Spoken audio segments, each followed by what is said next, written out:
Un serrurier légendaire a passé toute sa vie à construire 4 énormes coffres-forts. Puis il a choisi le plus difficile d'entre eux et s'est enfermé à l'intérieur. Il pensait qu'il attirerait ainsi un vrai génie des serrures. Mais son propre talent avait déjà atteint un niveau presque divin. Les gens sont venus essayer de le sauver et ils ont réalisé qu'il ne pouvait absolument rien faire. À la fin, ce coffre-fort est devenu sa tombe. Il a coulé au plus profond de l'océan. Son corps est resté piégé à l'intérieur pour toujours. Et la personne qui l'attendait, c'est moi.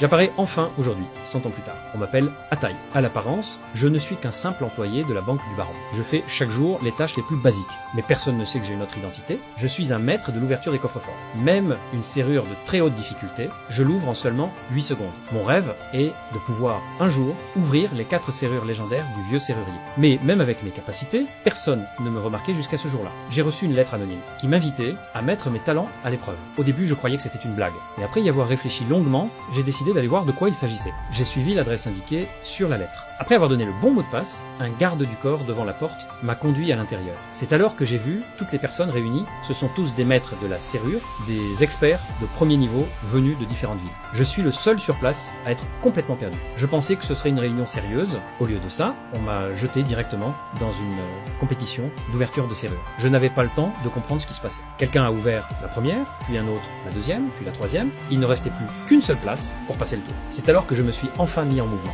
J'ai posé ma main sur le cadran, je l'ai tourné doucement et j'ai obtenu la dernière place qualificative. Le second tour est encore plus difficile. Mais pour moi, c'est toujours simple. Cette fois, le garçon aux longs cheveux a ouvert sa serrure en premier. Je passe juste après lui. Nous accédons donc tous les deux à la finale. Mais cette dernière serrure est d'un tout autre niveau. Même le garçon aux longs cheveux, très confiant, sort un outil spécial pour l'ouvrir. Pendant ce temps-là, je reste calme, tellement détendu, que je discute même avec mon adversaire. Je ne deviens sérieux que lorsqu'il ne reste plus que 30 secondes.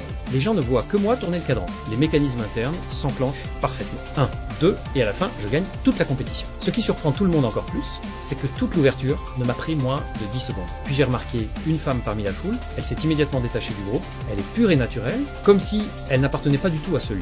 Mais ce que je ne sais pas encore, c'est que cette femme est sur le point de changer toute ma vie. Le lendemain matin, je vais dans mon café habituel pour le petit déjeuner, et elle est là, à nouveau, la même femme que la veille. Elle me dit qu'elle veut me parler. Puis, elle sort naturellement plusieurs objets, mais aucun d'eux ne lui appartient. Littéralement, elle vient de me les voler dans le café. Elle s'appelle Gwen, une voleuse de bijoux recherchée dans le monde entier. Elle fait partie d'un gang international de braqueurs. Elle s'est approchée de moi pour une seule raison, me recruter. La lettre anonyme et la compétition de serrure ont toutes les deux été organisées par elle. C'était un test pour voir de quoi j'étais capable. Et elle est clairement impressionnée par mon talent. Au début, je ne veux rien avoir à faire avec ça. Je préférerais mourir plutôt que d'entrer dans un gang criminel. Mais ensuite, Gwen me révèle leur prochaine cible. Et mon cœur s'accélère sur le champ. Car ils veulent s'attaquer aux 4 coffres légendaires du serrurier. À l'exception de celui qui a coulé dans l'océan, les 3 autres